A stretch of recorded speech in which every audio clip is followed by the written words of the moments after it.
whole chapter. Yeah, we'll go ahead and read the whole chapter. Psalms chapter number 40, verse number 1. It says, I waited patiently for the Lord, and he inclined unto me and heard my cry. He brought me up also out of an horrible pit, out of a miry clay, and set my feet upon a rock, and established my goings. And he had put a new song in my mouth, even praise unto our God. Many shall see it and fear, and shall trust in the Lord. Blessed is the man that maketh the Lord his trust, and respecteth not the proud, nor such as turn aside to lies. Many, O Lord my God, thy wonderful works which thou hast done, and thy thoughts which are to usward, they cannot be reckoned up in order unto thee. If I would declare and speak of them, they are more than they can be numbered.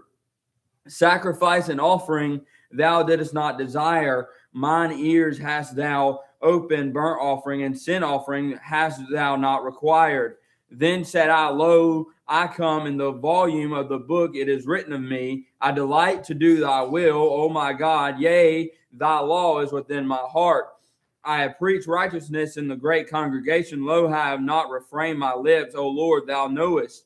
I have not hid thy righteousness within my heart. I have declared thy faithfulness and thy salvation. I have not concealed thy loving kindness and thy truth from the great congregation. Withhold not thou thy tender mercies from me, O Lord. Let thy loving kindness and thy truth continually preserve me. For innumerable evils have compassed me about. Mine iniquities have taken hold upon me, so that I am not able to look up. They are more than the hairs of mine head. Therefore my heart faileth me.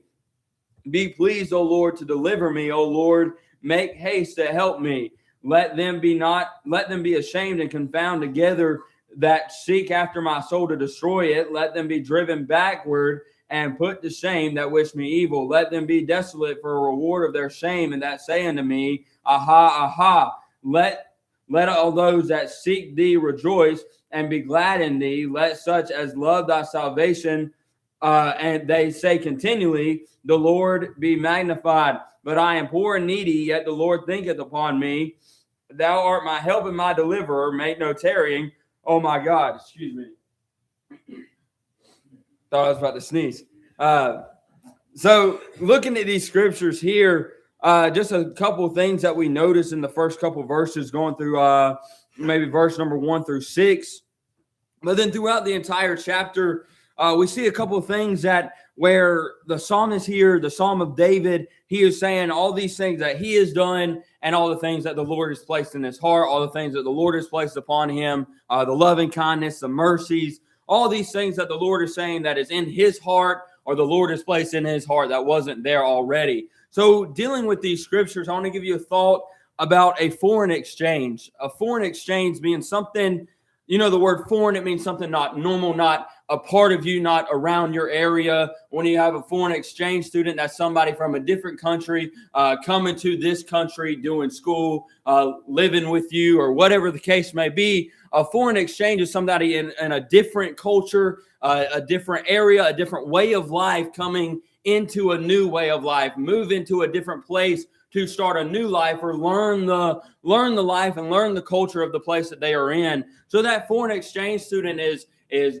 done something their entire life, the way that their country's done it, the way that their language has been spoken, the way that their parents did it, the way their ancestors did it in that country. But then that exchange student moves to America, moves to whatever country it may be, a different country than they were in, and they're trying to learn the culture, trying to learn the language, trying to learn all the things that is normal to us, normal to the place that they are in. So here, David is saying that all these things that I am doing is normal to me.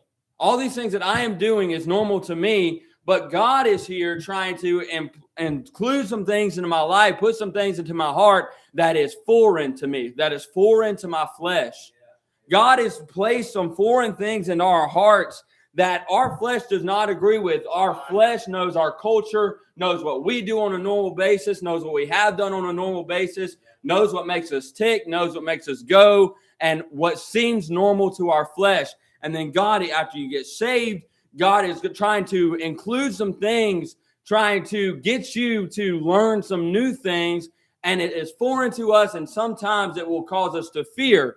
And sometimes it'll cause us to be in confusion. It says in verse number 14, let them be ashamed and confound together. And then it talks about verse number 6, sacrifice and offering. These things were not something that he desired. Sacrifice and offering, he didn't desire to do those things before he was saved. He didn't desire to worship God like we do or like he does now. But God had placed that in his heart and said, this is something that I am exchanging all the things you did before. I am exchanging out. Think about a foreign exchange student. Again, going back to that thought, normally when you have an exchange, there's one coming in and one being removed. You have one coming into this country and this one going to the country that one came from. So it's an exchange, getting something replaced. The word exchange is to replace something out, to swap it out with something new, swap it out with something different. So the exchange here is swapping our old flesh, swapping our old culture, our old way of life, implying something new and trying to learn something new, being the blessings of God, being the way to live through Christ, being the sacrifices that's mentioned here. It says, he brought me out of a horrible pit, out of the miry clay, and set my feet upon a rock and established my goings. See, the place he was before, he was in a horrible pit. He was in the miry clay. He wasn't upon a rock, and he wasn't established in his goings. He was not going the right way. He wasn't established. He wasn't standing firm on anything. So him being placed out of that horrible pit, being placed out of the miry clay, being set up on a rock was something completely new to him, something completely foreign to him, something he's never seen before, something that he's never learned before. And now it's a foreign exchange that's being replaced, him being in that horrible pit to now being taken out. And again, look at verse number 3. It says, he hath put a new song in my mouth. New, something new. He put a new song in my mouth. He put some new words in my lips. Let's jump to Psalms chapter number 71 real quickly. Psalms chapter number 71. Verse number, what verse is it? Verse number 8. Psalm 71, verse number 8. It says, let my mouth be filled with thy praise and with thy honor all the day. So what he's saying here in verse number 3 and chapter number 40 is he's putting a new song in his heart, even praise unto our God. What he's saying is, Lord, fill my lips, fill my mouth with your praise. Put that new song in my heart. That's the new song that he's talking about. He may have talked about some dirty things in his past. He may have talked about, cursed God in his past time. We may have talked about some wrong things, may have disobeyed God or disagree with God or argue with God. But he's saying here, put a new song. You have put a new song. You put praise into my lips. You put praise into my mouth. So somebody who has been living for 30 plus years and they have been cussing for 40 of them. Does that make sense? 30 plus years, but cussing for 40, you've been cussing all your life is what I'm trying to say. Cussing all your life, saying all the wrong things, talking about all the wrong things, going to all the wrong places. But once he's been saved, he's put a new song in his mouth, saying he no longer, he's exchanged the way he used to talk. He exchanges the way that he used to listen, or changed the song that he used to have in his mouth and replaced it with something new. He replaced it with something better, something that the Lord wanted him to have. Replace it with the new song in his mouth, even praising to our God. Again, looking at Psalms chapter number 71, where it says, my mouth will be filled, my lips will be filled with thy praise.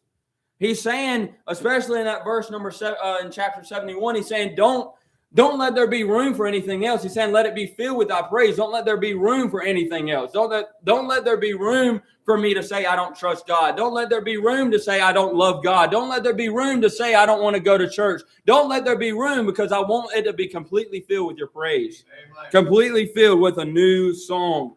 So that's a foreign exchange. He's not used to talking like a Christian. You may not be used to talking like a Christian, saying that everywhere you go, you're a Christian. You may not be used to that. It may be something new to you to make sure you're living right. It may be something new to you to make sure that everybody around you sees what they see, and they see that you are a Christian. Though you may not go around saying, I'm a Christian, I go to Iron Hill Baptist Church, or I go to this church, I go to that church. You may not go around saying that, but they still can see that you are different by having a new song in his mouth. But he also had a new song in his heart.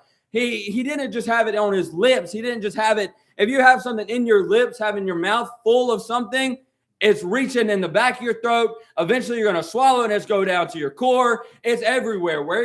What you have is going to be everywhere. So that new song, it also says in the Bible that he put a new song in my heart.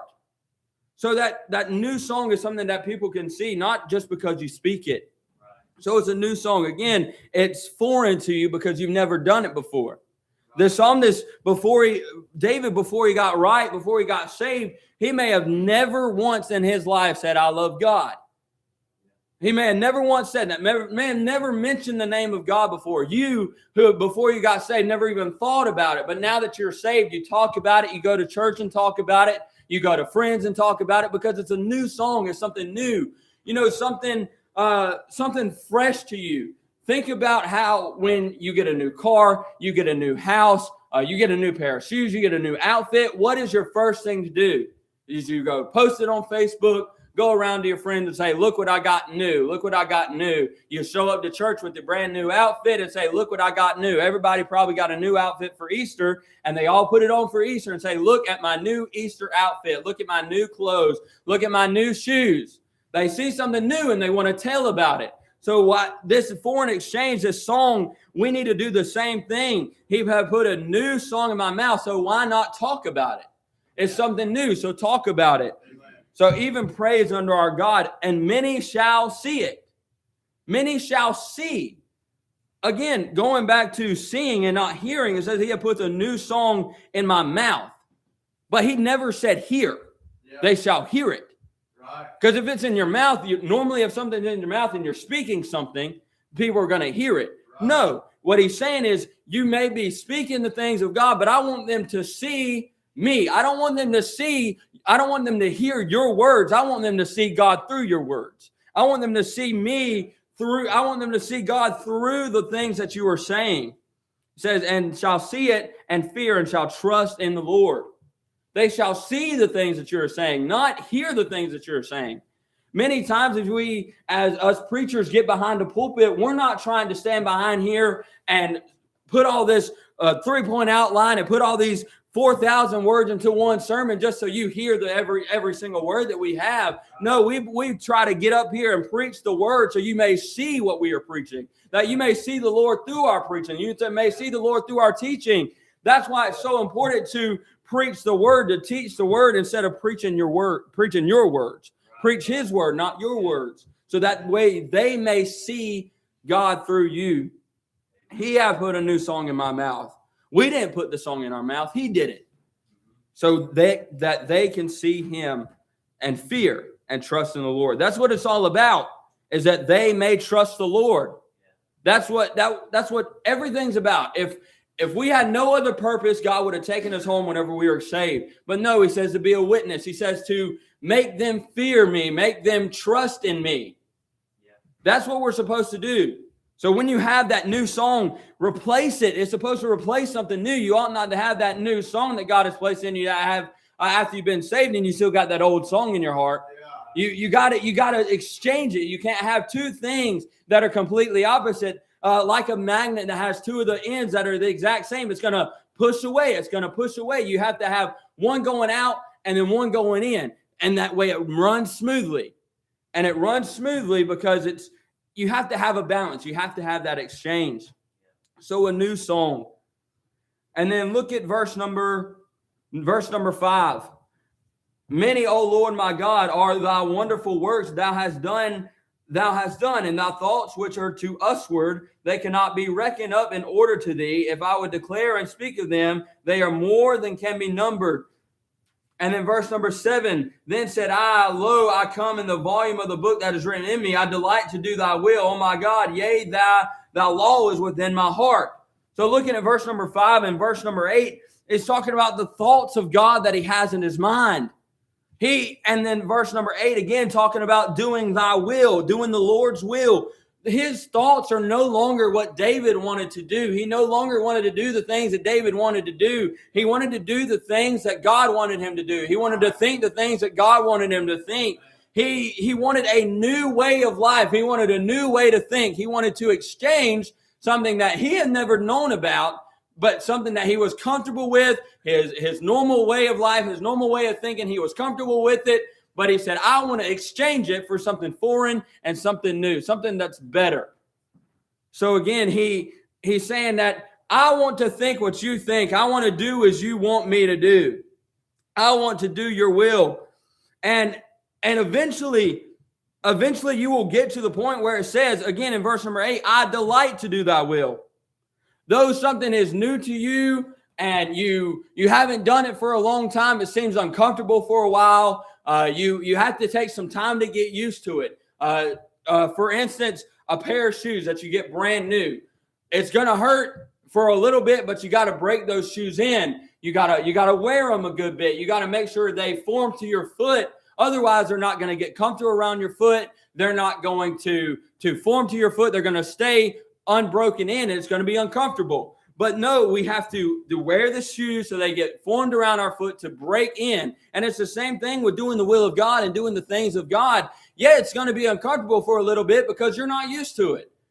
You've been living your whole life in sin, and then now once you get saved, you have to do the will of God, or God has called you to do something, and it gets uncomfortable to do the will of God. But that's why you got to continue to do it, because eventually it will get broken in and become something that you delight to do.